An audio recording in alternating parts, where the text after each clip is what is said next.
Uttarbanga medical college ও হাসপাতাল থেকে শ্রীকৃষ্ণপুর এলাকায় পৌঁছতে উত্তেজনা ছড়িয়ে পড়ে এলাকায়। রাস্তা অবরোধ করে বিক্ষোভ দেখান গ্রামবাসীরা এবং তারা দাবি করেন অবিলম্বে বাপি রায়ের হত্যাকারীদের গ্রেপ্তার করতে হবে। এদিন তারা দোষীদের গ্রেপ্তার করা হয়নি বলে পুলিশকে ঘিরে বিক্ষোভে রাস্তা অবরোধ করে বিক্ষোভ অবরোধ চালিয়ে যান। দেখুন সেই চিত্র। আমার দাবি একটাই, আমাদের দাবি একটাই, ঠিক আছে। এখন কালকে রাত্রে 8টা বাজে আমার জামাইবাবু মারা গেছে, ঠিক আছে। এখন কটা বাজে? এখন পর্যন্ত আসামি কেন ধরা পড়ে নাই? হ্যাঁ, প্রশাসন কি করতেছে এটা বলেন। পুলিশের কাছে কি দাবি? পুলিশের কাছে দাবি 24 ঘন্টার ভিতরে আসামি ধরা চাই, ঠিক আছে। না হলে আমরা রোড ছাড়বো না। এখন আমার নাম পিন্টু বিশ্বাস, ঠিক আছে। আমার জামাইবাবু হবে, ঠিক আছে। বিনা দোষে মাইরে দিল, ঠিক আছে, বিনা দোষে। কাকে সন্দেহ করছেন? যারা ছিল ওখানে, যারা ফোন করে ডাকছে সবাই আছে, যারা ফোন করে ডাকছে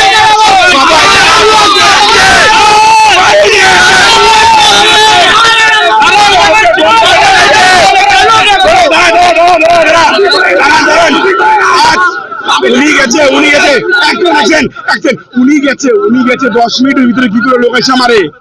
10 মিনিটের ভিতরে কি করে লোক এসে মারে? নিশ্চয়ই ওখান থেকে খবর দিচ্ছে কেউ। এমনি তো লোক মারতে পারে না।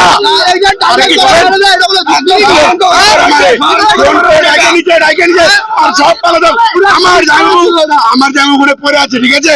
আর সব ভাইয়ে গেছে, কেউ নাই ওই জায়গায়, কেউ নাই। আমার জামা করে পড়েছিল আবারই গাছের মধ্যে।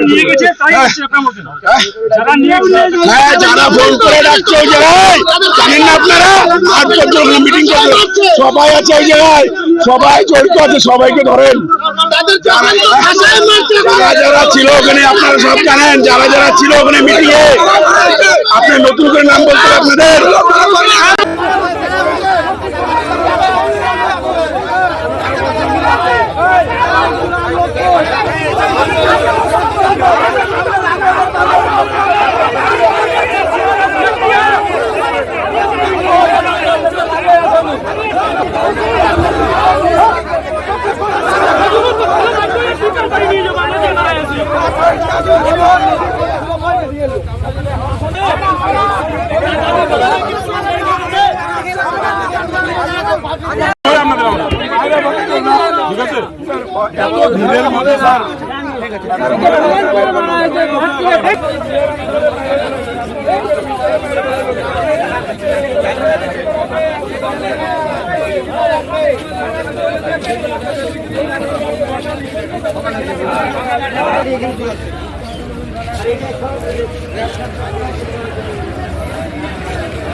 হোটেলে যেখানে ক্রাইমটা হলো পুলিশ প্রশাসন কি করছে? 12 ঘন্টা ধরে আমরা জবাব চাই। একটা সাধারণ একটা মানুষ 50 মিনিটের হাজার কি করে মারা গেল? কি করে মারা গেল? জবাব চাই। খুনিদেরকে গিয়ে করে প্রশাসন নাই এই জন্য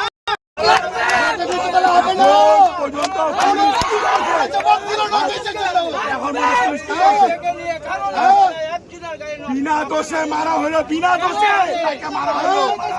আমার জামাইবাবুকে বিনা দোষে মারা হলো।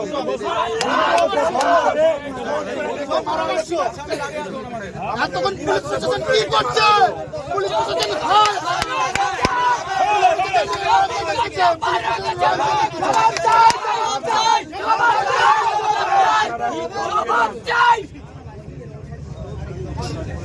ভালো লোকটাকে মারা ফেলাইলো, ভালো লোকটাকে মারা ফেলাইলো।